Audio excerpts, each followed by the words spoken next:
المحكمة الرياضية بتنصف النادي الأهلي وبترفض طلب بيراميدز بوقف إعلان بطل الدوري. كان نادي بيراميدز مقدم شك عاجل لمحكمة الكاس بيطلب من المحكمة إن هي تصدر قرارا بوقف إعلان بطل الدوري، ولكن المحكمة الرياضية الكاس رفضت هذا الطلب اللي هو الشك العاجل، وقالت لبيراميدز لا، بكره هيتم اعلان بطل الدوري، لو الاهلي كسب بكره هيبقى بطل الدوري. طب يا بيراميدز، هو انت متخيل ان انت بكره هتكسب سيراميكا؟ ده سيراميكا بكره هتفرم بيراميدز وهتشوف. علي ماهر بكره هيفرم بيراميدز.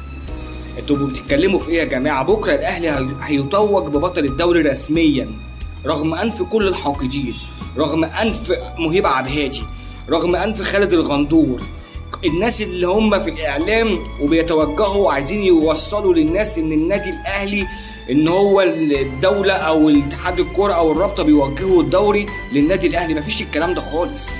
النادي الاهلي كسب بمجهوده. اوعى تفتكر ان الرابطه او اتحاد الكوره خبطوا على النادي الاهلي قالوا له خد درع الدوري اهو. مفيش الكلام ده يا جماعه. كانوا خبطوا على الزمالك واداهوله، كانوا خبطوا على المستثمر الاجنبي اللي هو البيراميدز واداهوله. النادي الاهلي كسب الدوري بمجهوده. النادي الاهلي كسب الدوري بتفوقه على الفرق.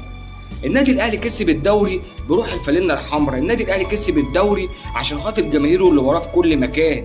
النادي الاهلي جه في وقت من الاوقات كان بعيد عن المنافسه، ولكن جمهوره وقف وراه وبقى يسانده ويشجعه، واللعيبه بقت تلعب بعد كولر ما مشي وتحمسوا مع عماد النحاس. عماد النحاس يا جماعه عمل طفره في النادي، عمل طفره مع اللعيبه، اداهم الروح، اداهم الثقه، خلى اللعيبه تلعب. في لعيبه كتير كانت قاعده وكان كولر مش حاببهم او حابب يلعبهم، مع ان اللعيبه ديت هتكسبك لو لعبتهم. كنت يا كولر لو اللعيبه دي لو انت لعبتها كان ممكن تخليك بطل الدوري زي ما عملوا كده مع عماد النحاس. عماد النحاس يا جماعه زي ما انتم شفتوا لما بيلعب قدام فرقه بيكسب بالاربعه وبيكسب بالخمسه وبيكسب بالثلاثه، احيانا بيكسب 2-1، مفيش مشكله بس بيكسب. والنهارده او بكره ان شاء الله عماد النحاس هيلقب بلقب الدوري. وبكره هتلاقي ابراهيم فايق زعلان، لازم يبقى زعلان عشان زملكاوي. بكره هتلاقي مهيب عبادي زعلان، بكره هتلاقي مدحت شلبي زعلان، هتلاقي كتير من الاعلاميين اللي بيظهروا على الشاشات زعلانين. ليه؟ النادي الاهلي يا جماعه يعني عامل قلق لناس كتير. النادي الاهلي موصل الاعلاميين دول ما بيعرفوش يناموا، واصلين لمرحله مش عارفين يناموا. يقول لك طب هنطلع نقول ايه بكره؟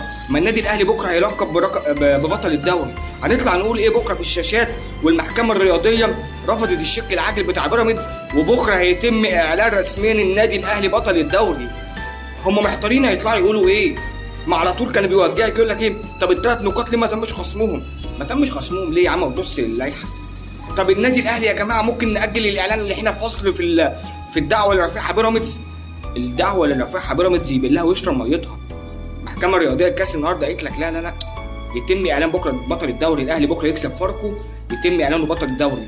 طب بيراميدز هيخسر بكره من سيراميكا؟ ده بنسبه 100%. وانت معتقد ان بيراميدز هيكسب علي ماهر؟ مفيش منه الكلام ده، وهتشوفوا بكره. بقول لكل الاهلاويه مبروك، النادي الاهلي نادي كبير، انتوا فعلا بتشجعوا اكبر نادي في افريقيا. بقول لكم انتوا بتشجعوا نادي هيلعب في كاس عالم للانديه. قول لي مين كده من الفرق بيلعب في كاس عالم للانديه؟ ده اخر رد هقوله.